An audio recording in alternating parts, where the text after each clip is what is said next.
बनारस की कुछ यादें जो आपके साथ जुड़ी हो, या बनारस ने आपको क्या दिया और क्या बनाया? अगर बात करने लगूंगा तो 3 दिन तक ये पॉडकास्ट खत्म नहीं होगा, क्योंकि मैं जहाँ हूँ वहाँ बनारस है। अगर सुबह 4:30-5 बजे उन गलियों से अगर आप निकल गई तो मंत्रों और अजानों से आपको ऐसा लगेगा कि आप जन्नत की शहर और स्वर्ग की झलक देख के लौट रहे हैं, जहाँ खुद शंकर जी विराजमान हैं, जहाँ बिस्मिल्लाह खान, नजीर बनारसी, अनजान पंडित रविशंकर। बनारस में मरेगा वो स्वर्ग में जाएगा। आपके 5,000 गाने, 700 से अधिक मूवीज। आपने याद दिलाया तो मुझे याद आया कि इस जमी आसमां से आगे हूँ, वक्त के कारवां से आगे हूँ, मैं कहाँ हूँ ये खुदा जाने, कल जहाँ था वहाँ से आगे हूँ। मैं कब गाता मेरे स्वर में प्यार किसी का गाता है, जब जब आए याद किसी की नया गीत बन जाता है। तो क्या आपको लगता है कि अभी आपका मास्टरपीस बनना बाकी रह गया है? कि कर्मणे वाधिकारस्ते माँ फलेषु कदाचनम। कृष्ण ने बोला कि मैंने इंसान के हाथ में केवल एक ही हथियार दिया है, दैट इज योर कर्म। कि जब कोई किसी को सच्चे दिल से चाहता है, पूरी कायनात उसको मिलाने। ऐसा कहते हैं कि शायर का दिल टूटा हुआ होता है, या उसने कभी ना कभी चोट खाई होती है, धोखा खाया होता है, इसलिए वो इतनी खूबसूरत लाइनें लिख पाता है। अब शादीशुदा आदमी हूँ, बच्चे हैं, जीवन अलग। 5th बर्थ एनिवर्सरी है आपके फादर साहब की, और उनसे आपने क्या क्या सीखा? आज मैं जिस जमीन पे खड़ा हूँ उसकी नींव वो है। जब मेरे बगल से मेरा गाना गाते हुए गुजरते हैं ना जी, तब मुझे लगता है कि मालिक तूने कुछ करवाया है। जीता था जिसके लिए, जिसके लिए मरता था। Iconic song. आपने कभी तवायफ का डांस देखा ही नहीं और आप मुजरा लिखने चले जाओगे, क्या लिखोगे? कि कभी किसी के जैसा बनने की कोशिश मत करना। जो लता मंगेशकर थी वो लता मंगेशकर में ही वो था, उनके साथ चला गया। ताजमहल बनवा दोगे, मुमताज कहाँ से लाओगे? वाह वाह वाह। जाकिर हुसैन का हाथ पड़ता है, वो तबला नहीं बजता, वो जाकिर हुसैन बजता है। मुझे कभी नहीं लगा था मेरा मैनिफेस्टेशन इतने सालों बाद कभी इतना सच हो जाएगा। शिद्दत थी, सच्चे दिल से आपने चाहा था, देखो आज हम आमने सामने। आपका पॉडकास्ट किसी और का नहीं हो सकता।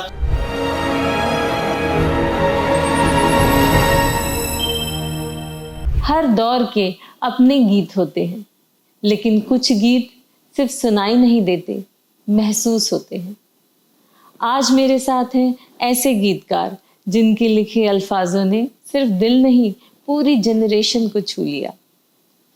उन्होंने पहला नशा लिखा, तेरे नाम, और ऐसे कई गाने जिनके लिए हमारे पास जज्बात तो थे लेकिन अल्फाज नहीं थे। A man with over 5,000 songs, a Guinness Book World Record holder, the legend himself, Shri Sameer अंजान जी। नमस्कार सर, आपका बहुत बहुत स्वागत है मेरे channel the Madhu Chaudhary podcast पर। भोपाल आकर कैसा महसूस कर रहे सर आप? हाँ, देखिए, कुछ एहसासात ऐसे होते हैं जिनको लफ्ज़ नहीं दिए जा सकते। तो यहाँ आने पर मुझे हमेशा लगता है जैसे मैं बनारस से बिलोंग करता हूँ, वो मेरी मातृभूमि है, मगर इस शहर में कुछ है जो मुझे बार बार खींचता है। वो एक पंक्ति याद आ गई कि देखिए आपसे बात की, तेरे चेहरे में वो जादू है, बिंडोर खींचे आता हूँ, जाना होता है और कहीं तेरी ओर चला आता हूँ। तो ये शहर ऐसे ही मुझे बुला लेता है। और इस शहर की आबो हवा में एक तो साहित्य है, कला है, और यहाँ के लोग मुझे बड़े पसंद हैं, उनके बात करने का अंदाज। और भोपाल तो वैसे भी पूरी दुनिया में, हिंदुस्तान का तो एक बहुत मशहूर शहर है, पूरी दुनिया में भोपाल को लोग बहुत अच्छे से जानते हैं। और थोड़ी बहुत जो कसर थी वो सुरमा भोपाली ने पूरी कर दी थी। तो इस शहर में कुछ है, मैं केवल फील कर सकता हूँ। तो जब यहाँ आता हूँ मुझे बहुत अच्छा लगता है, और भोपाल ने मुझे बहुत कुछ दिया है। तो सर, जब जगह की बात हो रही है तो बनारस की कुछ यादें जो आपके साथ जुड़ी हो, या बनारस ने आपको क्या दिया और क्या बनाया, उसके बारे में थोड़ा सा जिक्र हो जाए। अगर बात करने लगूंगा तो 3 दिन तक ये पॉडकास्ट खत्म नहीं होगा, क्योंकि बनारस में मेरा बचपन गुजरा है, जवानी आधी गई है वहाँ। बनारस, मैं जहाँ हूँ वहाँ बनारस है, मैं ऐसा महसूस करता हूँ। और मैं ही नहीं, उस शहर में जो भी गया वो हिंदुस्तान का सबसे प्राचीन आध्यात्मिक शहर है।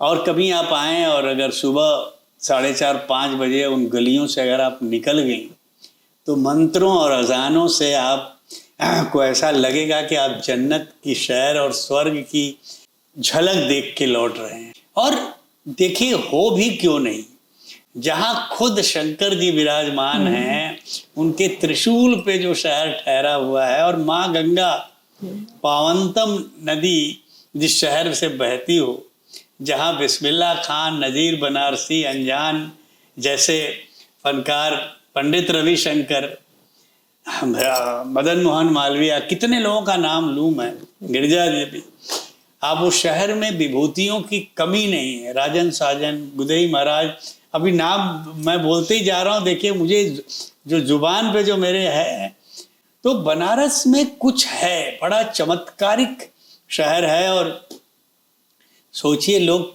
स्वर्ग में मरने से पहले बनारस में जाके रहना चाहते हैं, क्योंकि ये लोगों की धारणा है और सच्चाई है कि जो बनारस में मरेगा वो स्वर्ग में जाएगा। तो और मैं तो उसके चप्पे चप्पे से वाकिफ हूँ। मैंने BHU में से मैंने M.Com किया है, और वो गलियाँ, वो शहर, वो वहाँ का नाश्ता, वहाँ का खाना, वहाँ की बोली, वहाँ का रहन सहन, सब कुछ आज भी मैं जब आंख बंद करता हूँ ना, तो मुझे ऐसा लगता है कि मैं बनारस की किसी गली में वो पतंग उड़ाते हुए भाग रहा हूँ। तो वो मेरी जहन से निकलता ही नहीं वो शहर। और मेरे स्वर्गीय पिता, जिनके कार्यक्रम के लिए आज मैं आपके शहर में उपस्थित हूँ, उन्होंने तो बनारस को इतना मशहूर कर दिया, मगर उनको भी बनारस से इतना लगाव था कि उन्होंने 2 गाना ऐसा लिखा जो इतिहास हो गया। उन्होंने जीवन में एक ही किताब लिखी है जिसका नाम है मैं गंगा तट का बंजारा। और गाना गंगा के ऊपर मुझे लगता है इससे ज़्यादा मशहूर गाना कोई नहीं है, मानो तो मैं गंगा माँ हूँ, ना मानो तो बहता पानी। और बनारस पे जो लिखा है, खई के पान बनारस वाला, वो तो पूरी दुनिया में, मुझे लंदन में किसी अंग्रेज ने पूछा, मुझे इतनी खुशी हुई कि ये गाना, एक ज़माने में लोग बोलते थे अरे बनारस का गाना, पान का गाना कहाँ चलेगा, कौन सुनेगा, किसी को पता नहीं था कि पूरी दुनिया सुन रही है और आज तक सुन रही। तो बनारस तो मेरी रूह में बसा हुआ जी। और जैसे कि वहाँ पे भगवानों की बात हो ही रही है, और आपके 5000 गाने, 700 से अधिक मूवीज, तो आप थैंकफुल हैं गॉड के लिए, या कुछ टीस अभी भी है कि शिकायतें हैं, या कुछ अभी और भी बहुत कुछ एम है हासिल करना है, और कैसा आपका फ्रीक्वेंसी है भगवान के साथ? हाँ, देखिए, जितनी बातें आपने कही, इतने गाने आपने लिख लिए, इतनी फिल्में लिख ली, वो मैं एक लाइन बड़ी अच्छी याद आ रही कि आपने याद दिलाया तो मुझे याद आया। मुझे तो याद भी नहीं था मैंने कितने गाने लिख लिए। आप जैसे प्रशंसक और चाहने वाले बताते हैं तो मुझे पता चलता है। देखिए, मेरे जीवन में एक किसी का लिखा एक बड़ा खूबसूरत शेर है। अगर मैं अपने को डिफाइन करूं तो इससे खूबसूरत बात नहीं हो सकती कि इस ज़मी आसमां से आगे हूँ, वक्त के कारवां से आगे हूँ, इस ज़मी आसमां से आगे हूँ, वक्त के कारवां से आगे हूँ, मैं कहाँ हूँ ये खुदा जाने, कल जहाँ था वहाँ से आगे हूँ, केवल इतना ही महसूस करता हूँ। और गाने ऐसे गाने लोगों ने लिखे हैं कि अभी भी जब मैं साहिर को सुनता हूँ, शैलेंद्र को सुनता हूँ, मेरे पिताजी को सुनता हूँ, तो लगता है कि अभी तो कुछ लिखा ही नहीं है। अभी तो जो सच लिखने की जो एक ललक है, जो एक कहीं तपिश है दिल में, वैसी कहानियाँ नहीं मिल रही लिखने के लिए। तो ये 5000 गाने, 10,000 गाने, 50,000 गाने का कोई मतलब नहीं है। बात ये है कि सचमुच आपको लगने लगा क्या कि अब आपको नहीं लिखना है, मगर वो प्यास बुझी नहीं है अभी तक। अभी भी वो अंदर वो तृष्णगी कहीं है, अभी भी कुछ करने की एक जिद है, और वो जिद है तो आज नहीं तो कल पूरी होगी, क्योंकि वो आपको जिद बनाए रखनी है। और मैं तो ये बोलता हूँ कि पिताजी की एक पंक्ति याद आ रही है, आपने जब ईश्वर की बात कही ना, कि ईश्वर में आपकी श्रद्धा कितनी है, और कोई ईश्वर से शिकवा शिकायत अभी भी है या और मांगने की कोशिश कभी की है, तो एक पंक्ति उनकी है कि मैं कब गाता मेरे स्वर में प्यार किसी का गाता है। मैं कब गाता मेरे स्वर में प्यार किसी का गाता है, जब जब आए याद किसी की नया गीत बन जाता है। वाह। तो मेरा तो जो कुछ करवाया है उसी ने करवाया है, जो करेगा आगे वही करेगा। मैं तो केवल मेरा सफर, मैं आपसे कहूँ तो एक अंधे मुसाफिर की तरह रहा है। मैंने किसी की उंगली पकड़ी हुई है और मैं उसके पीछे पीछे चल रहा हूँ। वो जहाँ जहाँ लेके जाता है, आज आपके शहर में देखिए लेके आ गया, इधर आ गया, तो मैं कभी अपने आप को कोई क्रेडिट देता ही नहीं, क्योंकि मैं आज से 45 साल पहले वही था जिसके पास एक फिल्म नहीं थी। 25 साल पहले मैं वो था जिसके पास हिंदुस्तान में एक टाइम पे मैं 110 फिल्म एट ए टाइम लिख रहा था, और अब भी मैं वही हूँ जब मैं गिन के 10 फिल्में लिख रहा हूँ। तो सवाल नहीं है, ये मेरे बस की बात नहीं है। उसको जितना करवाना है मुझसे करवा लेगा, मैं करने के लिए तैयार रहता हूँ। इसमें कोई क्योंकि मैं गीता के उस श्लोक पे बहुत बिलीव करता हूँ कि कर्मण्येवाधिकारस्ते मा फलेषु कदाचनम। कृष्ण ने बोला कि मैंने इंसान के हाथ में केवल एक ही हथियार दिया है, दैट इज योर कर्मा। बस अभी मैं बॉम्बे यूनिवर्सिटी में स्पीच दे रहा था, तो बच्चों ने मुझसे पूछा कि what is the Mantra of your success. मैंने उनको दो ही चीज बोली, my hard work and my positive thoughts. मैं जिंदगी में एक चीज को कभी नहीं छोड़ता जिसका नाम है positivity. In the worser situation of my life I always feel कि this is the best situation I am facing. तो जीवन में आप, और ये मैं आप बात कर रहा हूँ, तुलसीदास ने तब ये पॉजिटिविटी के ऊपर लाइन लिख दी थी, अभी मैं बोलूंगा तो आपको याद आ जाएगी कि जाकी रही भावना जैसी, प्रभु मूरत देखी थी तैसी। ये फिलॉसफी तब की, और वो शाहरुख खान की पिक्चर में वो डायलॉग कि जब कोई किसी को सच्चे दिल से चाहता है पूरी कायनात उसको मिलाने, तो वो सारी बात उस शिद्दत की है, उस पॉजिटिविटी की है। आप किसी को चाहते हैं इसलिए वो आपको नहीं मिल जाएगा, आप कितनी शिद्दत से चाहते हैं, ये है असली मंत्रा। तो जीवन में मैंने तो, मुझे जो कुछ मिला है ईश्वर ने दिया है, और मैं आगे भी जो करूँगा वही करवाएगा। और कभी भी जब काम नहीं था तब भी मेरे में कहीं कोई दर्द नहीं था, काम बहुत आया तब भी कोई खुशी नहीं थी, काम अभी कम है तब भी कोई दुख नहीं है, क्योंकि मैं वो महसूस ही नहीं कर। देखिए, आप एक वजन लेके चलोगे और महसूस करोगे कि आप पे वजन है तो लगेगा। आप ये सोचते ठीक है तो आपको महसूस ही नहीं होगा। अब इससे आपसे बड़ा बर्निंग एग्जाम्पल कोई नहीं हो सकता। तो जीवन में आप कुछ मत करो, आपको जो करना है वो करो। आप इन बातों पे खामखा, इसको बोलते हैं दिमागी फितूर। वो बोला है ना कि देख जो मैं बोलता हूं तू बस वो कर, बाकी सब मेरे हाथ में है, बाकी तू अगर दिमाग लगाएगा तो उसमें तेरा नुकसान होगा। तो बस ऐसे ही जीवन चल रहा है जी। सर, जैसे कि आपने कहा कि थोड़ा सा भी और कुछ करने का है, बकाया रह गया है, तो कोई भी आर्टिस्ट तब तक सेटिस्फाई नहीं होता है जब उसका कोई मास्टरपीस नहीं बन जाता, ऐसा मैंने सुना है। तो क्या आपको लगता है कि अभी आपका मास्टरपीस बनना बाकी रह गया है या बन चुका है? देखो, मैं आपको बताऊं, ये सोचना बहुत बड़ा गुनाह है। जिस दिन आपको लग गया कि आपका मास्टरपीस बन गया ना, खत्म हो जाएगी क्रिएटिविटी। आप मंजिल पे कभी पहुंचो ही मत। मैं हमेशा यात्रा में बने रहना चाहता हूँ, मैं मंजिल तक जाने नहीं चाहता हूँ, क्योंकि जब पहुंच गए फिर क्या।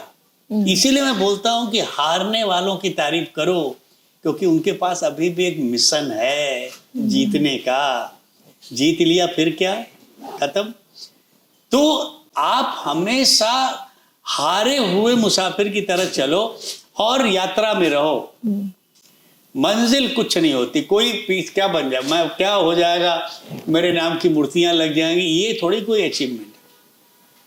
सचमुच अगर मेरा कोई अचीवमेंट है तो वो तमाम लोग जब मेरे बगल से मेरा गाना गाते हुए गुजरते हैं ना, जी, तब मुझे लगता है कि मालिक तूने कुछ करवाया है, मैं इसकी रूह में उतर चुका हूँ। जब लोग रोते हैं मेरे गाने थिएटर में तब मुझे लगता है कि यार वो छुआ। मैं आपको एक इंसिडेंट बताता हूँ। एक गाना मैंने और नदीम श्रवण ने, लाइट चली गई, हम लोग सिटिंग करने गए, तो मैंने बोला नदीम से कि भाईजान आज ने कल बैठते हैं, लाइट चली गई, मूड बनेगा नहीं। बोले नहीं पंडित जी, सिटिंग तो आज ही होगी, और क्योंकि ये जो मूड बना हुआ है दोबारा बनेगा नहीं, ये बुखार आया हुआ है आज, इसका तो रस निचोड़ना है। अरे मेरा अंधेरे में, बोले नहीं आज कैंडल लाइट सिटिंग करेंगे। मंगवाया उसने, मोमबत्ती जलाई और बोले अब आप बोलो, आपके दिल में कुछ था छेड़ दो, और वो गाना मैं अगर बोलूंगा तो तुमको जरूर याद आ जाएगा कि अगर वो गाना तुमने नहीं सुना हो तो ऐसा हो ही नहीं सकता। और वो गाना था कि जीता था जिसके लिए जिसके लिए मरता था, आइकॉनिक सॉन्ग। हाँ, एक ऐसी लड़की थी जिसे मैं प्यार करता था। और हम लोग, मैं लिख रहा हूँ, रो रहा हूँ, वो बना रहा है धुन, रो रहा है।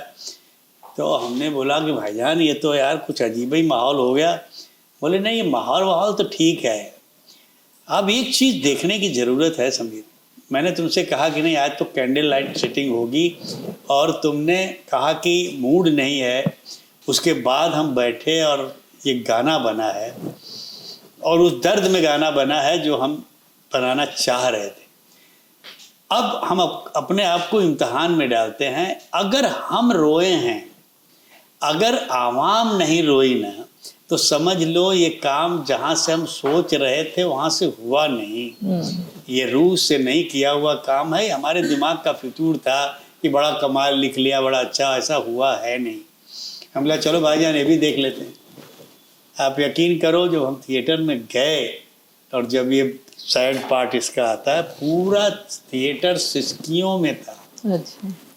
तब उसने मेरा हाथ चूमा, बोला पंडित जी बस अब नहीं पकड़ेगा कोई हाथ, अब तो हम बताएंगे कि आओ भाई, अब नदीम श्रवण और समीर आए हैं। तो मैंने आपसे एक बात बताऊं आपको, अभी मैं प्रदीप जी से बात कर रहा था कि साहिर ने जो गाना लिखा था ना कि मैंने जो गीत तेरे प्यार के खातिर लिखे, आज उन गीतों को बाजार में ले आया हूं। आपने जिया क्या? अगर आपने जिया नहीं और लिखोगे तो फेक लगेगा। तो पहले जियो। आपने कभी इश्क किया ही नहीं, आपका दिल कभी टूटा ही नहीं, आपने कभी दर्द देखा ही नहीं, आप कभी चोट खाए ही नहीं, आपने कभी रेड लाइट देखा ही नहीं, आपने कभी तवायफ का डांस देखा ही नहीं, और आप मुजरा लिखने चले जाओगे, क्या लिखोगे? तो पहले तो जियो। जो अंदर डालोगे वही बाहर निकालोगे। अंदर ही नहीं डाला तो बाहर निकालोगे क्या? हर आदमी का अचीवमेंट उसका अपना जीवन दर्शन होता है।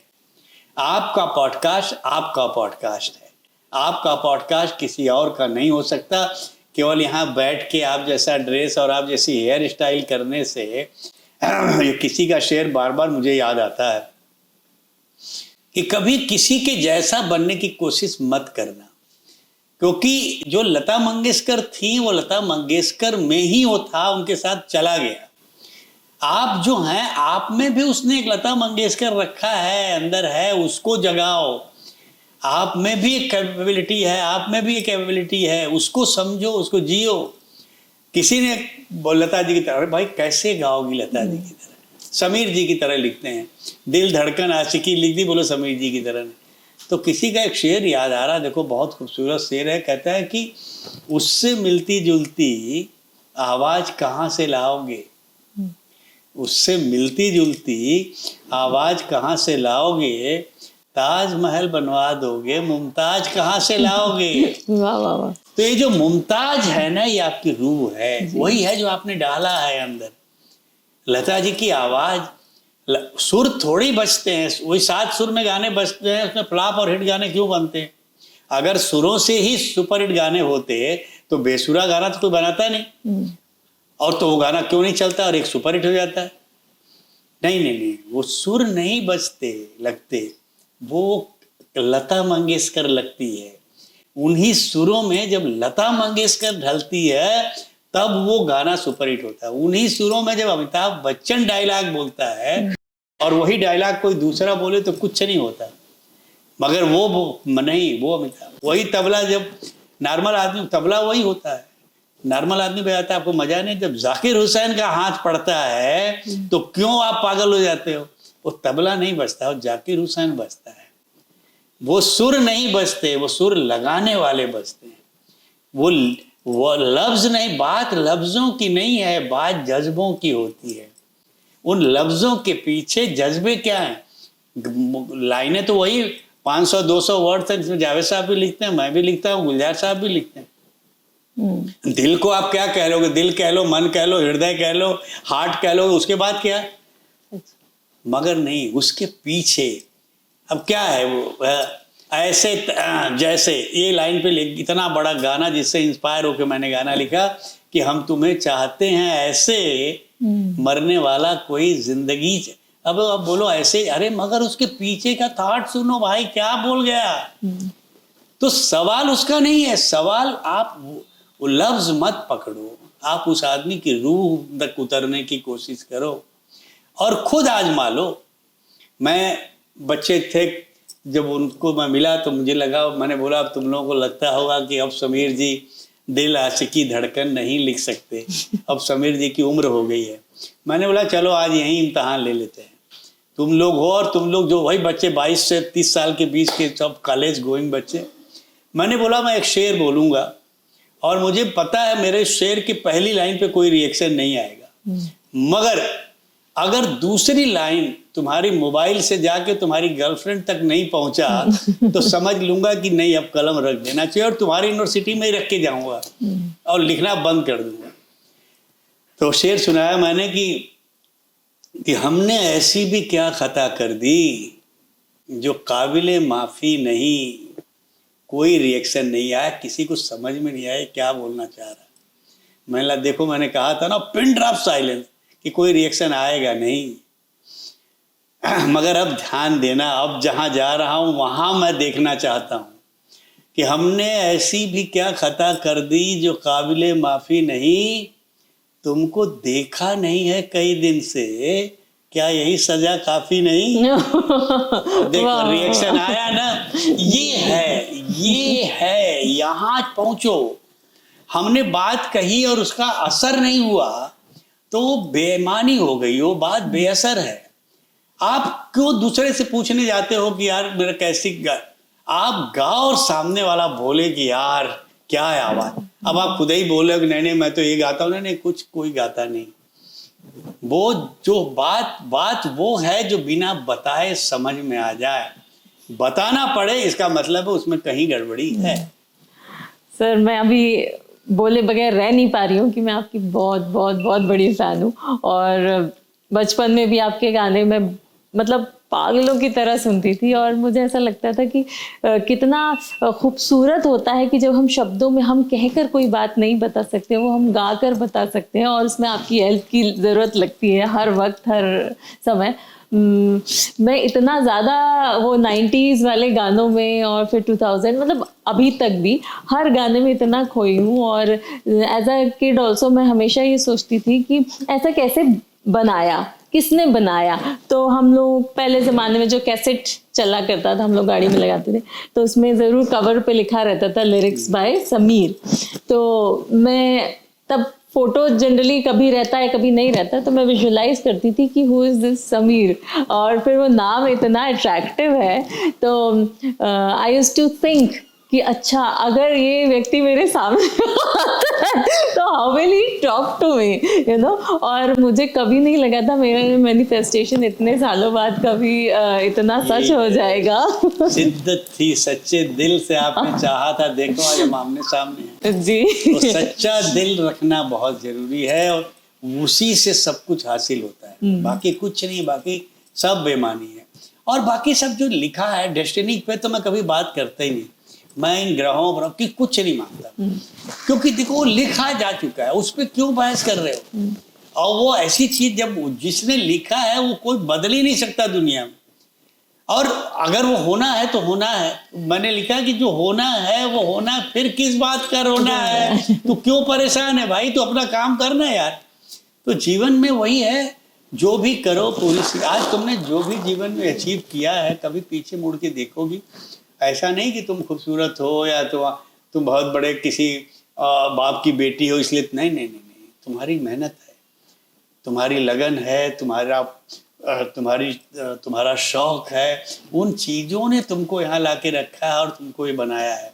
तो जीवन में कभी भी एक तो नेगेटिव मत सोचो, और जीवन में अपना काम जो है वो उसमें अपना 100% दो, जितने काबिल आप हैं, और जो तुम्हारी काबिलियत है उसको कभी कम मत आंको, क्योंकि तुमको पता नहीं है कि क्या ताकत तुम्हारे अंदर उसने दी है। बस उस पे भरोसा रखो और अपनी मंजिल की तरफ बढ़ते रहो, आज नहीं तो कल मिल जाएगी मंजिल। जी सर, मैं बहुत सारी आपसे निटिग्रिटीज जानना चाहती हूँ कि जब आप गाना लिखते हैं तो मतलब ऐसा कहते हैं कि शायर का दिल टूटा हुआ होता है, या उसने कभी ना कभी चोट खाई होती है, धोखा खाया होता है, इसलिए वो इतनी खूबसूरत लाइनें लिख पाता है। तो क्या आपके साथ भी ऐसा है कि नहीं, आपको गिवन द सिचुएशन आप उसको इमेजिनेशन करके ऐसा लिख लेते हैं? और एक और मैं क्वेश्चन पूछना चाहती हूँ, जैसे कि गाना लिखा तो क्या क्लासिकल आपको ट्रेनिंग या नॉलेज होना रागों का या इसका जरूरी होता है? बिल्कुल नहीं। देखो, मेरा रिश्ता हमेशा एक चीज से रहा जिसका नाम है दिल। मैंने दिमाग की कभी सुनी ही नहीं, मैं हमेशा दिल की सुनता रहा। दिल ने मुझसे जो कहा, और लकली पहली सुपरहिट फिल्म भी मिली जिसका नाम था दिल। Lovely song. तो जीवन में हमेशा दिल की सुनो। और वो जो तुमने सवाल किया कि आपका दिल कभी टूटा आपने, ये सवाल ही गलत है, क्योंकि तुम खुद म्यूजिक को इतने अच्छे से समझती हो और इतना पसंद करती हो। ये कैसे हो सकता है कि जो आदमी ये लिखता है कि एक ऐसी लड़की थी जिसे मैं प्यार करता था, या मुझे नींद न आए, मुझे चैन न आए, कोई जाए जरा ढूंढ के लाए, न जाने कहाँ दिल खो गया, वो कैसे बिना इश्क किए ये सब लिख सकता है? ये हो ही नहीं सकता। ये सवाल ही अपने आप में बेमानी है, ये पूछना ही बेमानी है। अब अगर और अंदर कुरेदने की कोशिश करोगी तो मैं बताऊंगा नहीं, क्योंकि बात ये है कि इशारों में समझ जाओ। अब शादीशुदा आदमी हूँ, बच्चे हैं, जीवन अलग दुनिया में है, मगर मैं बहुत खुली किताब की तरह हूँ। मेरी धर्मपत्नी को भी सब, तुमको यकीन नहीं होगा कि मैंने अपनी लव स्टोरी सबसे पहले अपनी धर्मपत्नी को बताई। अच्छा।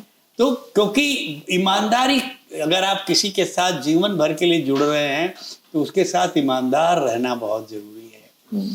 तो इसीलिए रिश्ते आज तक हैं। और मेरे जीवन में जो भी हासिल किया है मैंने, उसके पीछे की जो सबसे बड़ी बैकबोन रही है वो मेरी पत्नी रही है। तो जीवन में हर आदमी का एक दौर होता है, एक उम्र होती है, एक चीज हो जाती है। तो हो गया और लिखवा लिया उसने जो कुछ लिखवाना था। और अभी आज भी जब लिखता हूँ तो कहीं ना कहीं ख्वाबों ख्यालों में वो चेहरे होता कहीं ना कहीं। और ये जरूरी नहीं है कि इश्क बार बार किया जाए, क्योंकि एक बार जो दिल टूटने में दर्द होता है ना, वही 100 बार टूटने में भी होता है। ऐसा नहीं होता कि उस लड़की से टूटा तो ऐसा हुआ, उस लड़की से टूटा तो वैसा हुआ, ऐसा नहीं होता। दर्द के प्रकार नहीं होते, दर्द एक ही तरह का होता है और उसका एक ही नाम है, वह दर्द। तो कई बार प्यार हो सकता है ना अलग अलग इंसान से, वन एट अ प्यार टाइम नहीं होता। जो बार बार हो वो प्यार नहीं होता, वो उसको एक नया लफ्ज दिया जाता है जिसको हवस बोलते हैं, जिसको तृष्णा बोलते हैं। प्यार तो, सच्चा प्यार तो एक ही बार होता है और वो यहाँ से होता है, उसमें कहीं जिस्मानी कोई बात होती ही नहीं है। मेरे 17 साल के अफेयर में मैंने अपनी गर्लफ्रेंड की केवल एक बार उंगली टच की थी, तुम इमेजिन कर सकती हो। तो सवाल वो नहीं है, वो प्योरिटी नहीं रह गई आजकल। तो उसका आजकल तो कहानी शुरू होती है आती क्या खंडाला, आई लव यू, प्यार, शिद्दत। कौन सी दुनिया की बात कर रहे हो भाई? दिल जलाने की बात करते हो, किस जमाने की बात करते हो? तो वही हाल है, वो हो गया। तो हमने एक दौर देख लिया, वो लोग चले गए, वो दौर चला गया, वो गहराइयां चली गई, वो सब। और ये मुमकिन था क्योंकि बदलाव प्रकृति का नियम है, ये होना था। और इससे भी बरसर हो सकता है। अभी तो तुम केवल OTT के फिल्मों में गालियां सुन रही हो सकता है आने वाले दिनों में फिल्मों में भी माँ बहन की गाली का इस्तेमाल हो। जहां पीढ़ी जा रही है और जो चीजें हो रही हैं, कुछ भी मुमकिन है। तो शोज भी होते हैं गालियों वाले, और उनको तो देखने सुनने पैसे देकर भाई बोल तो रहा हूँ, कुछ भी मुमकिन है अभी। तो ठीक है, हम अपनी दुनिया में हैं, हम खुश हैं, हमको नहीं लिखनी है गाली भाई, आपको जो लिखना है लिखो। सर, आज हम बहुत ही शुभ अवसर पर मिले हैं। 95th बर्थ एनिवर्सरी है आपके फादर साहब की, और मैं उनकी भी बहुत बड़ी फैन हूँ। तो मैं ये जानना चाहूँगी कि उनसे आपका इक्वेशन कैसा था और उनसे आपने क्या क्या सीखा। जैसे कि आप, वो भी लिरिसिस्ट थे, आप भी लिरिसिस्ट हैं, तो क्या ये एक आर्ट फॉर्म है जो भगवान से ही मिलता है कि can it be learned also? देखो, मैं जब बोलता हूँ ना, तो मैं बोलता हूँ कि poetry is my genetic problem.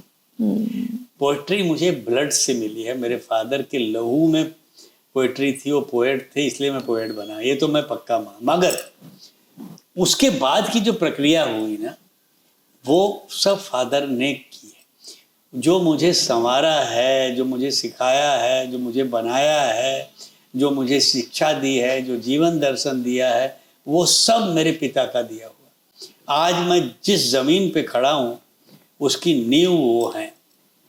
अगर वो नहीं होते तो शायद मैं इतना बड़ा गीतकार नहीं बन सकता था, क्योंकि उनका सानिध्य, उनकी शिक्षा, उनका जीवन दर्शन मुझे यहाँ तक लेके आया है। और मैं बड़ा खुशनसीब हूँ कि उनके जीते जी जो उनकी तमन्ना थी कि मैं एक सक्सेसफुल गीतकार बन के दिखाऊं, तो मैंने पहला फिल्म फेयर उनके हाथ से लिया था जीवन में। तो और वो आज नहीं है हमारे बीच, फिर भी मेरे साथ 24 घंटे हैं। अभी मैं उनकी तस्वीरें देख रहा था तो मैं चला गया अपने बचपन में, मुझे वो पुराने दिन याद आ गए। तो वो तो 24 घंटे हैं, और वो और उनके गीत, उन्हीं की एक रचना है कि मैं तो एक दिन मर जाऊंगा, मेरे गीत नहीं मर सकते, दुनिया वाले मुझको मेरे गीतों से जुदा नहीं कर सकते। तो वो तो ऐसी कृति छोड़ के गए हैं कि सदियों सदियों उनका नाम, वो जितने लोग शैलेंद्र, साहिर, मजरू, बख्शी, इनको सदियां याद करेंगी, हम और आप तो कर ही रहे। तो सर, ऐसा कहते हैं या हम फिल्मों में भी देखते हैं कि जो भाग के मुंबई आते हैं या घर त्याग करके मुंबई आते हैं वो जरूर सक्सेसफुल होते हैं। तो इज इट सो, ऐसा ही आपके साथ हुआ? और अगर आप फादर साहब के सपोर्ट से आते तो क्या आप इतने सक्सेसफुल नहीं होते? तो जो नहीं हुआ वो होता, तो वो तो भविष्य की बात मैं नहीं बता सकता, मगर जो नहीं साथ हुआ वो मेरे लिए बहुत सौभाग्य अब मैं महसूस करता हूँ, क्योंकि उस दर्द से गुजरना मेरे लिए बहुत जरूरी था। देखो, मैं एक छोटे से गांव में पैदा हुआ, मैंने गन्ने के खेत में जाके हल भी चलाया, मैंने वो भी जीवन देखा है, वो ताल तलैया, नदी, पोखरा, तालाब, वो भी देखा। वहाँ से फिर पलायन किया, शहर की तरफ आया, शहर फिर बनारस को जिया, बनारस के बाद फिर गंगा तट से सागर तट तक आया। तो जब आपको वो बड़ा बनाना होता है ना, तो उसकी नींव वो बचपन से रखनी शुरू कर देता है, और वहां तक आपको आजमाइश में लेके जाता है, जहां तक समझ जाता है कि अब इसको मैंने तपा लिया है, अब इसको सोना बनाना है। क्योंकि उसको पता है कि अगर इसको मैंने बीच में छोड़ दिया ना, तो ये वहां पहुंचेगा नहीं। तो वो सारी प्रक्रिया करवाने वाला वही था। क्यों वहां पैदा किया? भाई पिताजी बॉम्बे में थे, हो सकता मैं बॉम्बे में पैदा होता, हो सकता है मैं वो जहाँ रहते थे बहुत पॉश एरिया, जुहू में किंग्स अपार्टमेंट जैसी बिल्डिंग में रहते थे जहाँ कितने स्टार रहते थे, मगर नहीं, वहाँ नहीं गया। मैंने 23 साल की उम्र में अपने पिता को केवल 3 बार देखा था। तो वो एक दर्द था। तो जब पिता के ऊपर गाना लिखना होता है, माँ के ऊपर गाना लिखना होता है, तो वो आग कहीं ना कहीं मेरे अंदर से निकल के आती है।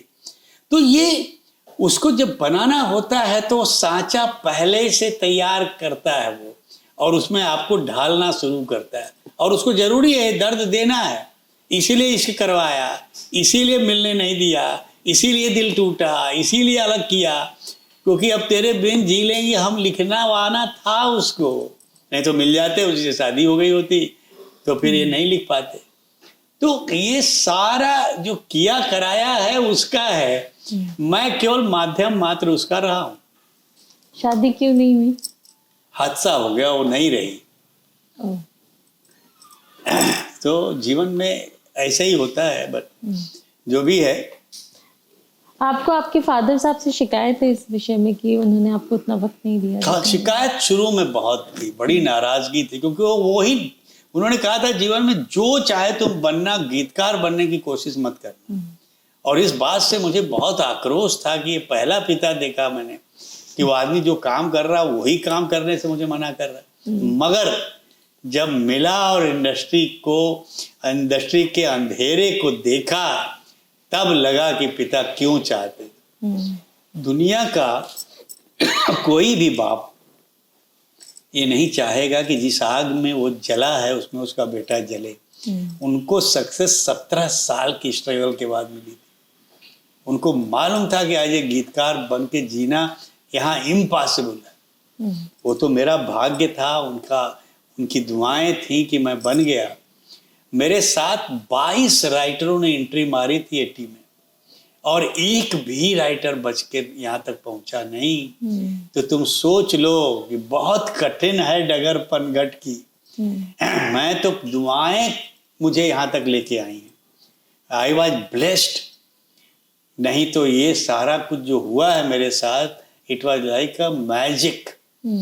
ये वही मैं बार बार इसीलिए उसका शुक्रिया अदा करता हूँ ना, कि मैंने कुछ नहीं किया, करने वाला सब वही है। तो तभी आपका जादू हम सब पे चढ़ जाता है। जादू सा ही करते हैं आप। नहीं, मेरा जादू नहीं है, जादूगर तो वो है, उसने मेरे हाथ में वो दी हुई है उसको नचाने वाली जो डोर है ना, कि तू केवल इसको घुमाता रह, मैं जिसको जैसे नचवाना है नचवा दूंगा। सर, मुझे ऐसा महसूस होता है, आप भी शायद इस बात से इत्तेफाक रखेंगे, कि जो राइटर होता है बहुत ही अंडररेटेड होता है। जब भी कोई गाने की अगर रीढ़ की हड्डी है या कोई स्टोरी की है तो वो राइटर है।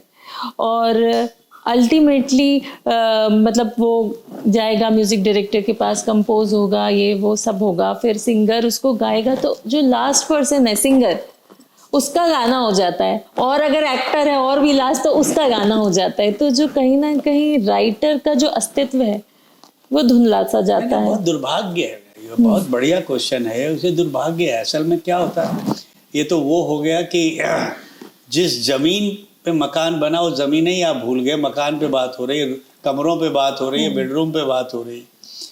ये दुर्भाग्य है। और उसमें आवाम को भी मैं बहुत गुनहगार मानता हूँ। आवाम को भी पड़ी नहीं है। मैं जब बोलता हूँ कि भाई ये गाना, अच्छा सर ये भी आपने लिखा था, अच्छा ये भी आपने लिखा था, तो उसमें मैंने एक शेर लिखा। जब लोग ये बोलते अरे सर मुझे तो मालूम ही नहीं था कि गाना आपने लिखा है, तो एक शेर मैंने अभी कुछ दिनों पहले लिखा कि दुनिया को देख के रोशनी बेनूर हो गए, दुनिया को देख के रोशनी बेनूर हो गए, हम नाम नहीं काम से मशहूर हो गए। लोग नाम जाने नहीं जाने, मगर जब काम सुनते अच्छा सर ये आपके नाम पे ये भी गाना है। तो जीवन में ठीक है, अब हर चीज तो हर किसी को मिलती नहीं, बट वही जो मिल गया उसी को मुकद्दर समझ लिया, जो खो गया मैं उसको भुलाता चला गया, मैं जिंदगी का साथ निभाता चला गया। वाह, कितना खूबसूरत। सर, पर इसके लिए कुछ ऐसा नहीं होना चाहिए, जैसे आजकल जो स्टेज शोज होते हैं उसमें singers are earning hefty money, है ना, वो जाएंगे स्टेज शो करेंगे, पर जो राइटर है उसके पास सिर्फ या तो मूवी में देने के लिए, एल्बम में देने के लिए, और जो नॉमिनल फीस रहेगा वही। क्योंकि इनफैक्ट जो मुझे जहाँ तक ज्ञान है, अगर मूवी में कोई सिंगर गाना गा रहा है तो उसको भी एक नॉर्मल सा एक अमाउंट मिलता है, लेकिन अगर वही चीज़ वो स्टेज शो कर रहा है तो उसका जो है वो मल्टीप्लाई होकर के मिलता है। तो उसके लिए क्या ऐसा किया जा सकता है कि राइटर्स को भी उस पैमाने पर आकर के कुछ मिले and they show their face और उनकी भी वाहवाही हो? बिकॉज अभी रिसेंटली मैंने ऐसा देख रहे हैं जैसे कि कुमार विश्वास या इस तरह के जो शायर हैं जो अपना फेस भी दिखा रहे हैं वो फेस से, तो उसके लिए और क्या किया जा सकता है? Because me being in culture department में मैंने अच्छा सवाल किया तुमने, इसीलिए मैंने भी अपना म्यूजिकल कॉन्सर्ट शुरू किया है। I am the first song writer जो अपना म्यूजिकल कॉन्सर्ट करता है। वाओ। क्योंकि मुझे लगा कि भाई म्यूजिक डायरेक्टर करता है, सिंगर तो राइटर क्यों नहीं कर सकता? उनको ये गुरूर है कि वो परफॉर्मर हैं, सिंगर परफॉर्मर है और डांस भी करता है, गाता भी है। म्यूजिक डायरेक्टर इंस्ट्रूमेंट भी बजाता है, गाता भी है, बेचारे राइटर नहीं। मैंने बोला नहीं, राइटर के पास एक बहुत बड़ा हथियार है, उसके शेर, उसकी शायरी और उसके बात करने का जो तरीका है। जो लोग मुशायरे में पागल हो जाते हैं, अगर वो मेरे बातों के साथ मेरे गाने अगर सुनेंगे, इसीलिए मैंने अपने शो की टैग लाइन रखी है, स्टोरी बिहाइंड द साउंड। और मैं खुद सुना रहा हूँ, ऐसा नहीं है कि मेरी कहानी कोई और वो अन्नू कपूर के सुहाना सफर की तरह नहीं, गाड़ी बर्मन का की बात अन्नू कपूर, नहीं, मैं मेरे गानों की कहानी खुद सुना और कम से कम 40 शो कर चुका हूँ, अब विदेश जाने की तैयारी में हूँ। तो और दूसरा जो तुमने कहा, the credit goes to Javed Akhtar.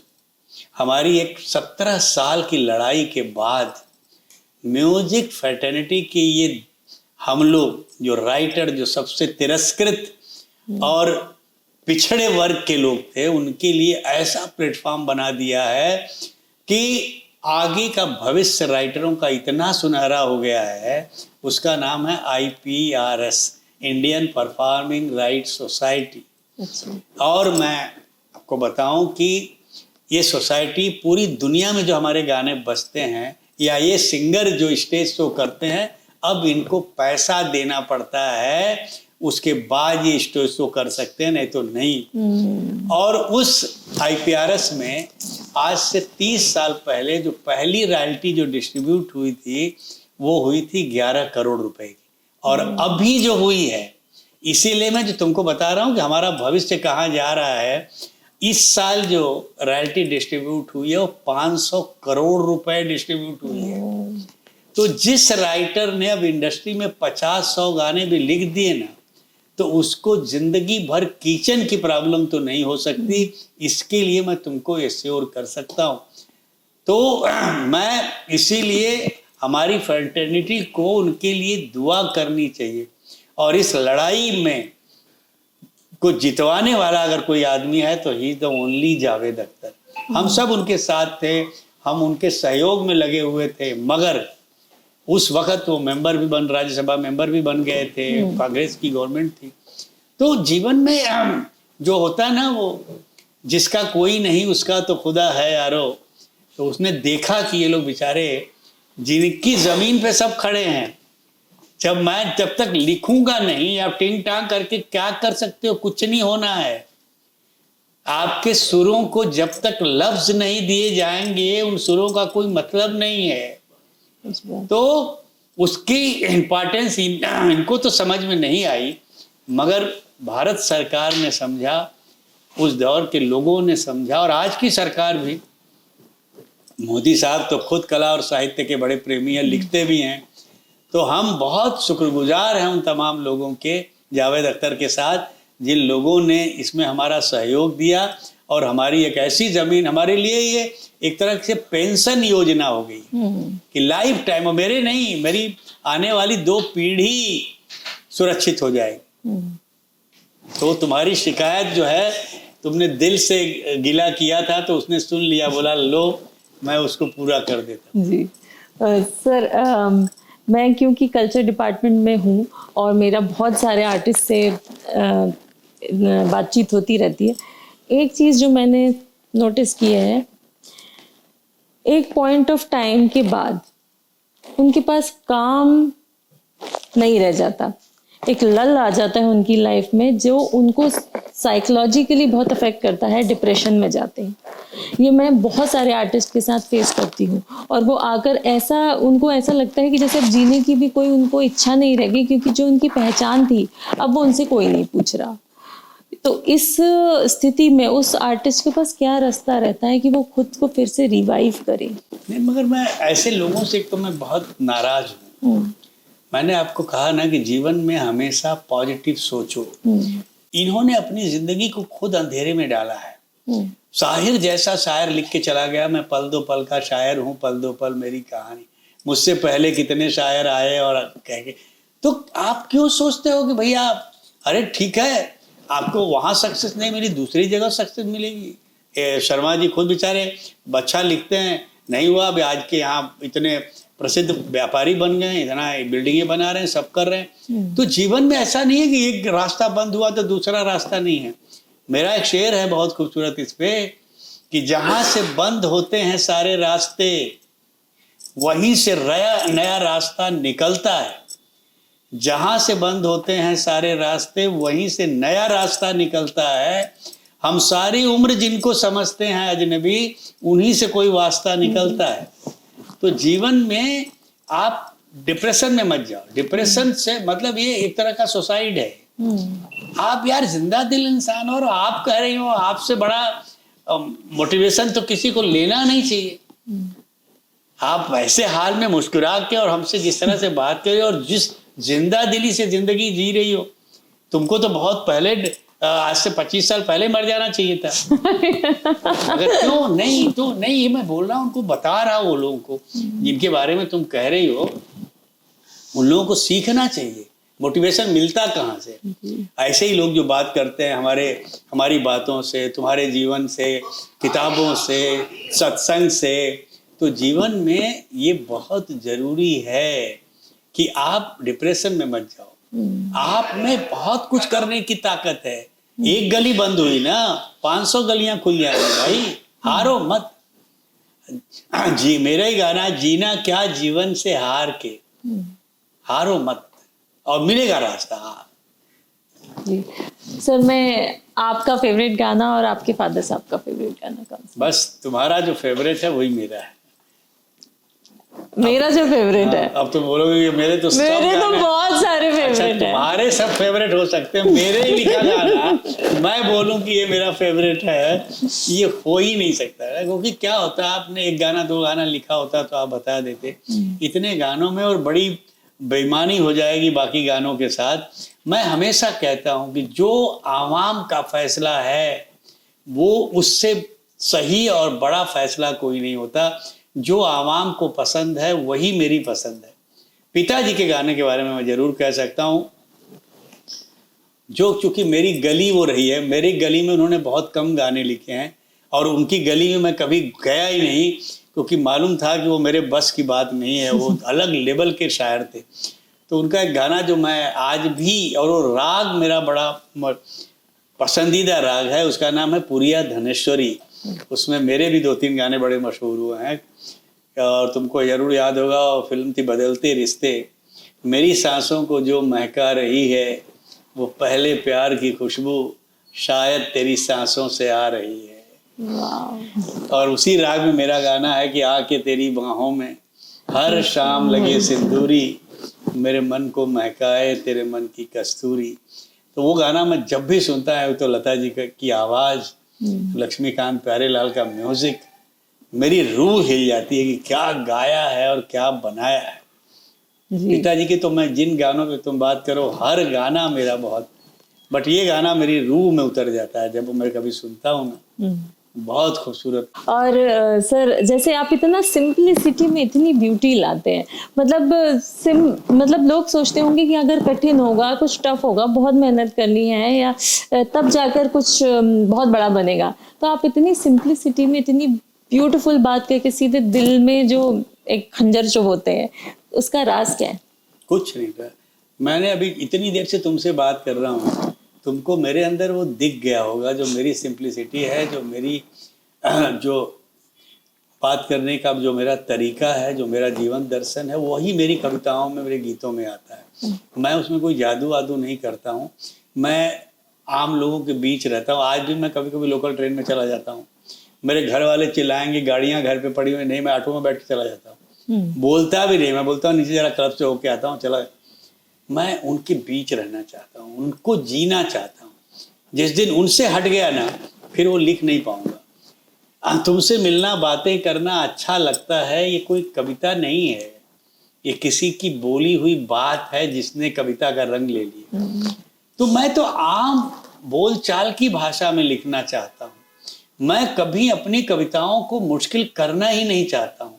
मैं तो अभी भी कोशिश करता हूँ कि इससे भी कुछ आसान, क्योंकि मैं गुरु मानता हूँ दो लोगों को, आनंद बख्शी और मजरू सुल्तानपुरी। क्या लिखता है आदमी यार। क्या हुआ तेरा वादा, वो कसम वो इरादा, बोलेगा दिल जिस दिन तुम्हें वो दिन जिंदगी का आखिरी दिन होगा। क्या हुआ तेरा वादा। आनंद बख्शी जैसा राइटर लिखता है भाई कि चिंगारी कोई भड़के तो सावन, और सावन जो अगन लगाए उसे कौन बुझाए। ये जादू पकड़ने की कोशिश की मैंने। ABCD छोड़ो, नैनो से नैना जोड़ो, आई शाम सुहानी राजा जानी, आओ लिख के बताओ। तो बंदी का राइटर कहते थे, आप उसका गाना मैं सुनता हूँ आज भी रोता हूँ। चिट्ठी आई है, आप बोलते तुक मिला दिया, लिखता था। अरे साले उसके पीछे का थॉट देखो। पहले जब तू खत लिखता था कागज में चेहरा दिखता था। बंद हुआ ये खेल भी अब तो, खत्म हुआ ये मेल भी अब तो। आप, मैं तो क्या हूं, मेरा, मैं तो बाप हूं, मेरा क्या है, तेरी माँ का हाल बुरा है। कलेजा निकल के हाथ में आ जा, लिखने में लिखो। तो ये आपको कल समझने की, इसीलिए मैं आसान लफ्जों में ही बात करना चाहता। जो मैंने तुमको एग्जांपल दिया कि हम तुम्हें चाहते हैं ऐसे, मरने वाला कोई जिंदगी, बात उन ऐसे जैसे जिंदगी में नहीं है। अगर उसको उतनी आसानी से नहीं कहा होता तो आज ऑटो चलाने वाला, मेरे जैसा कोई भी नॉर्मल आदमी वो याद नहीं रहता। आड़ी टेढ़ी साहित्य वो नहीं है जो केवल किताबों में रह के खत्म हो जाए। साहित्य, सबसे बड़ा साहित्य कबीर ने लिखा है, तुलसी ने लिखा है, रहीम ने लिखा है, जो दोहे आज भी लोगों को याद हैं। बड़े बड़े साहित्यकारों की किताबें पढ़ी हुई, आपको पता भी नहीं है। क्या करोगे ऐसा साहित्य लेके। असली साहित्य ये है जो आम आदमी की जिंदगी बदल दे, जो आम आदमी को जीवन दर्शन दे, जो उसको प्यार करना सिखाए, जो उसको बताए कि जीवन क्या है। आप साहित्य लिख के बैठे हो, खुश हो रहे हो कि यार मैंने तो बड़ा कमाल। अरे काहे का साहित्य भाई, नहीं, मैं उस साहित्य पे मेरा कोई यकीन नहीं। सर, आप खुद इतने बड़े लेजेंड हैं और इतने लेजेंड्स के साथ आपने काम किया। मैं 2-4 लोगों के साथ आपका एक्सपीरियंस जानना चाहती हूँ, जैसे कि किशोर कुमार। अरे बाप रे बाप रे बाप, जो इमेज उससे एकदम उल्टा आदमी। अच्छा। उतना ही गहरा आदमी। आप वो जो मस्ती करते थे, मेरे बहुत से गाने, पिताजी के बहुत से गाने में वो मस्ती नहीं करते थे, वो गानों को जीते थे। वो बोलते थे, उन्होंने और लता जी ने दोनों ने मुझसे कहा था कि समीर, 2 तरह के सिंगर होते हैं, एक पेट के लिए गाता है, एक पेट से गाता है। तो हम लोग पेट से गाने वाले लोग हैं।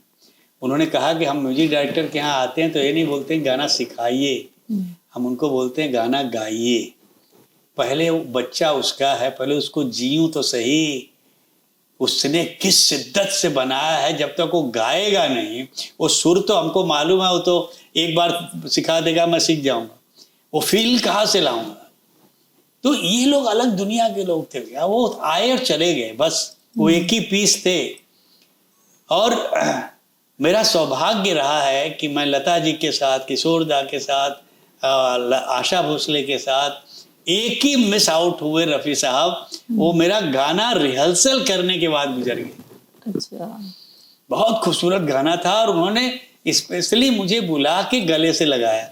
पिताजी की बहुत सी रिकॉर्डिंग में उनसे मिला था, बहुत प्यार करते थे। कौन सा गाना था? पिताजी के बहुत सारे गाने गाए हैं। नहीं, आपका जो उन्होंने जो रिहर्सल किया। हाँ, वो पिक्चर आई थी तीसरा किनारा, राज बब्बर पाटिल में थे हीरोइन। गाना था कि झील रखूं, कंवल रखूं, जाम रखूं, झील रखूं, कंवल रखूं, जाम रखूं, तेरी आंखों का क्या नाम रखूं। तो बोले बेटा ऐसा बोलता हुआ मुखड़ा, और जो गाते थे ना वो बोलते बहुत धीमे थे। अगर मैं जैसे इतना बेटा ठीक है, मतलब आपको उनके कान मुंह के पास जाओ तो आप, तो मैंने बोला अंकल आप इतने, बोले नहीं ये अल्लाह की दी हुई बहुत बड़ी जागीर है, इसको संभाल के रखना चाहिए। ऐसे तुमको लगेगा कि यार ये तो आदमी हमेशा 24 घंटे सजदे में रहता है, क्या गाएगा। और माइक पे जाते ही ऐसा लगता था कि बाप रे, बुलंद बिल्कुल। मैं आपको बताऊं एक किस्सा कि उस जमाने के लोग जो महान कलाकार, एक गाने में रफी साहब, मन्ना डे और किशोर दा, डैडी का गाना था, राजेश रोशन का म्यूजिक था, मन्ना डे और किशोर दा रिहर्सल कर रहे थे, नहीं रफी साहब रिहर्सल कर रहे थे, किशोर दा आने वाले थे।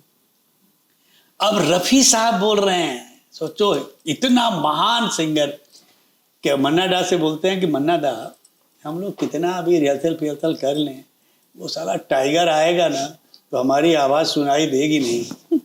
कट टू गाना हो गया, सब गले मिलके निकले, मैं किशोर कुमार डैडी लिफ्ट में नीचे आए। अब किशोर दा क्या बोलते हैं कि अनजान ये हम लोग तो साले गवैये लोग हैं, असली वो बैठा है ना खुदा का असली बंदा वही है, उसकी आवाज में जो रेशम है ना, ये लेवल का कंपटीशन होता था। तो इसलिए लोग इतने महान थे, ऐसा नहीं था कि ऐसे ही बन गए। वही आज की जनरेशन, आज वो चीज मिसिंग हो गई है। नहीं आज की पीढ़ी में वही नहीं है बेटा, पेशेंस नहीं है और काम करने की शिद्दत नहीं है। कुछ मिल गया जरा सा पागल हो गए, उनको पता ही नहीं कि दुनिया कितनी विशाल है, कितना बड़ा सब। भाई हम लोगों की औकात एक कतरे की तरह है और क्रिएटिविटी जो है वो समंदर है। अब वो कतरा समंदर बनने का सपना देख रहा बिना मतलब नहीं बन सकते भाई। समंदर समंदर है, तुम कतरे की तरह जियो और उसी की प्यास में जियो, नहीं तो खत्म हो जाएगी कहानी। यहाँ तो पैदा हुए कतरा हुए पैदा और समंदर। अब तो क्या है वो, अब तो कतरे भी समंदर के लहजे में बात करते हैं कि हुए कुछ नहीं, और बात ऐसी, दो गाना हिट लिख दिया एक राइटर ने, एक गाना उसका कोई चल गया तो एक दिन मुझे मिला, बोला हाय समीर कैसे हो। मैं उसको कल देख के हंस रहा हूं, मैं इससे क्या बात करूं। बस उसके बाद दूसरा गाना आया ही नहीं आज तक दोबारा। तो इसीलिए आजकल के गाने इतने क्षण भंगुर हो गए हैं, याद ही नहीं रहते। वो इमोशन चला गया ना, दिल निकल गया दिमाग से। मतलब आजकल हुक लाइन से गाना चलता है, इमोशन से नहीं। हुक टुक लाइन से कुछ नहीं होता। बात सवाल हुक लाइन की नहीं है। हुक लाइन भी हो, पहले भी इना मिना डिका हुक लाइन ही थी, मगर था ना उसमें कुछ। अब तो उतना भी नहीं है। आप कुछ भी लिखो, हुक लाइन के बाद क्या, हुक लाइन तो एक टुकड़ा होगा ना, हुक लाइन के बाद क्या। अभी मैंने लिखा था तुन्ना तुन्ना तक तक तुन्ना, ये हुक लाइन थी। बस उसके आगे क्या था, आसमां को धरती पे लाने वाला चाहिए, झुकती है दुनिया झुक। ये कहाँ है वो कल तुन्ना तुन्ना की जा रही। भाई उससे थोड़ा ही कुछ होना है यार। दलेर मेहंदी मेरे पास लेके आ गया कि भैया केवल एक टुकड़ा मेरे पास है। अरे बोला पापा जी ये गाना बनेगा कैसे। अरे आप कुछ कर दो इसमें। वो टुकड़ा क्या था मालूम है, बस उतना गाते थे ना ना ना ना ना रे ना। अरे हमने बोला इससे गाना क्या हो गया। तब मैंने लिखा साढ़े नाल रहोगे तो ऐश करोगे, जिंदगी के सारे मजे कैश करोगे। तो कुछ नहीं था, वो समझ की बात है। तो इसलिए अब आजकल सब रीमिक्स कर रहे हैं, रीमेक कर रहे हैं। क्या करेंगे, कुछ नहीं है तो पुरानी तिजोरी से जो माल निकल रहा है उसी को निकाल के कैश करो, और वो फिर से हिट भी हो जाता है। अब होगा ना डबल से। जो अच्छा है वो तो आप 500 बार उसको रिक्रिएट करो, चलेगा ही चलेगा। तो आपका क्या राय है, डू यू फील मुझे रिक्रिएशन से कोई प्रॉब्लम नहीं। प्रॉब्लम वहां है कि एक अच्छी चीज को खराब करने की जो कोशिश की जा रही है। अभी एक लड़की को देखा तो ऐसा लगा गाने में आप कुछ भी बकवास ऊपर लिख दे रहे हो, आप मजाक कर रहे हो यार, क्या चल रहा है भाई। अब मेरा गाना दिलबर दिलबर इतना बड़ा हिट गाना है, उसके ऊपर कुछ भी एक लाइन लिख के और लिरिक्स भाई उस आदमी का, ये क्या कर रहे हो तुम लोग यार। वो हमारे साथ खिलवाड़ नहीं कर रहे हैं, वो अपनी पीढ़ी को खत्म कर रहे हैं। उनकी कोई पहचान बनेगी नहीं। आज तुमको एक्सेप्ट अरिजीत सिंह के किसी सिंगर का नाम नहीं याद होगा, क्यों नहीं याद है। ऐसे ही थोक के भाव आ रहे हैं जा रहे हैं, कहीं कोई गहराई है ही नहीं। सर AR रहमान के साथ आपने कितना गाना? एक ही पिक्चर की है बस। कौन सी? वो थी लेजेंड ऑफ भगत सिंह, जिसको नेशनल अवार्ड मिला था, और उसका गाना देश मेरे मेरी जान है तू, उसके 2-3 गाने हैं, बहुत कमाल के गाने थे। और उनकी तो पहली फिल्म मुझे ऑफर हुई थी रोजा, मगर मेरे पिताजी उस वक्त डेथ बेड पे थे तो मैंने छोड़ी। बॉम्बे ऑफर हुई, वो मैंने छोड़ी। उनकी शर्त थी कि आपको चेन्नई आना पड़ा। मैंने बोला मैं चेन्नई जा ही नहीं सकता, फादर कुछ बोल।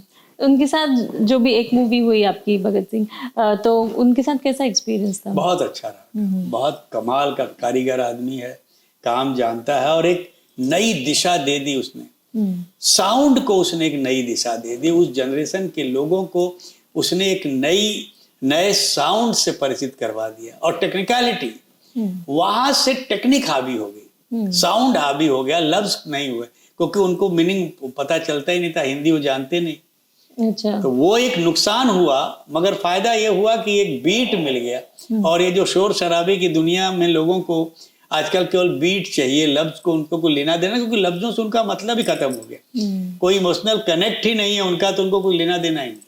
तो सर ये क्यों है ट्रांजिशन? ये आपको क्या लगता है? नहीं, आ जाएगा। बोलते हैं अभी कभी पतझड़ तो कभी बहार। पतझड़ का चल रहा है, बहार का मौसम जल्दी आने वाला है, इंतजार कर लो थोड़ा और। इतने साल से तुम मुझसे मिलना चाहती थी जी, तो पूरी कायनात उसको मिलाने की साजिश में लग गया। जी बिल्कुल सर, अब मेरा इस बात पे और मेरा बिलीफ बहुत स्ट्रांग हो गया कि अगर मैं कुछ भी चाहूंगी वो जरूर होगा। बिलीव कभी छोड़ना नहीं, वही सब कुछ देगा। जी सर, बस एक लास्ट में कुछ मैसेज दे दीजिए हमारे यंगस्टर्स को जो लिरिक्स में अपना करियर बनाना चाहते हैं, राइटिंग में अपना करियर बनाना चाहते हैं। नमस्कार, मैं आने वाली पीढ़ी से केवल इतना कहना चाहता हूँ कि अगर समीर बनना चाहते हो, साहिर बनना चाहते हो, तो कुछ मत करो। उन्होंने जितने गाने लिखे पहले तो उसको सुन लो, और उन्हीं गानों का जवाब लिखो, और खुद इम्तिहान ले लो। और ये बड़ी ईमानदारी से कहना कि जो लिखा था, जो तुमने लिखा, वो सचमुच उसके आसपास भी अगर लगने लगे, तब तुम आओ। मैं तुमको गारंटी के साथ बोलता हूँ कि तुमको सक्सेसफुल होने से दुनिया की कोई ताकत नहीं रोक सकती। मगर अगर हवा महल बना के आओगे तो वो बिखरेगा ही रेत पे, उसका कुछ नहीं होना। और उसके लिए 2 चीज़ें लेके आना, पेशेंस और टाइम। हमको भी इतने बड़े पिता का पुत्र होने के बावजूद भी 10 साल संघर्ष करना पड़ा। तो 10 साल अगर मरने की ताकत हो तो आना, और इस तैयारी के साथ आना। Thank you very much. Thank you sir, thank you for coming to my show. No, it's my pleasure. किसी ने सच ही कहा है, शब्द तभी अमर बनते हैं जब वो दिल से निकले हों। Thank you Sameer sir for reminding us what it really means to write from the heart. अगर आपको ये कॉन्वर्सेशन पसंद आया हो और आप ऐसे और भी वीडियोस देखना चाहते हैं, तो लाइक, शेयर एंड सब्सक्राइब कीजिए द मधु चौधरी पॉडकास्ट को। Stay tuned. Bye-bye.